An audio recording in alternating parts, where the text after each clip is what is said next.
Wall लगाउँदाखेरि के कुरामा ध्यान दिनुपर्छ त? आर्किटेक्चरल ड्राइङ अनुसार हामीले चाहिँ धागो सिधा राख्नुपर्छ ताकि वालको एलाइनमेन्ट सिधा होस्। वाल भर्टिकली सिधा छ छैन घन्टी चेक गर्नुपर्ने हुन्छ।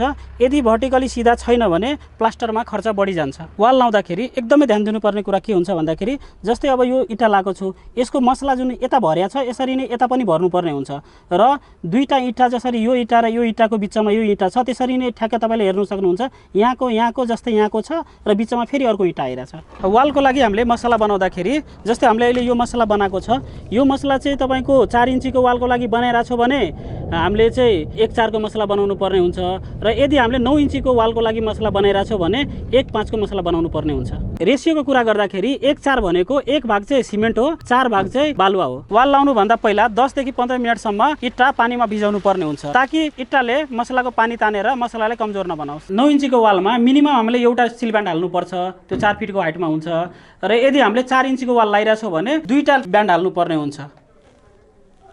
वाल लगाइसकेपछि मिनिमम 7 देखि 8 दिनसम्म क्युरिङ गर्नुपर्ने हुन्छ। त्यो पनि दिनको मिनिमम 2 चोटि या त कि 3 चोटि। दुईटा वाल जोइन्ट हुने ठाउँमा यस्तो टाइपको की प्रोभाइड गर्नुपर्ने हुन्छ। यस्तो टाइपको कीले के गर्छ भन्दाखेरि दुईटा वालको बन्ड चाहिँ एकदमै राम्रो बनाउँछ र यसलाई चाहिँ चलन चल्तीको भाषामा दाँती पनि भनिन्छ।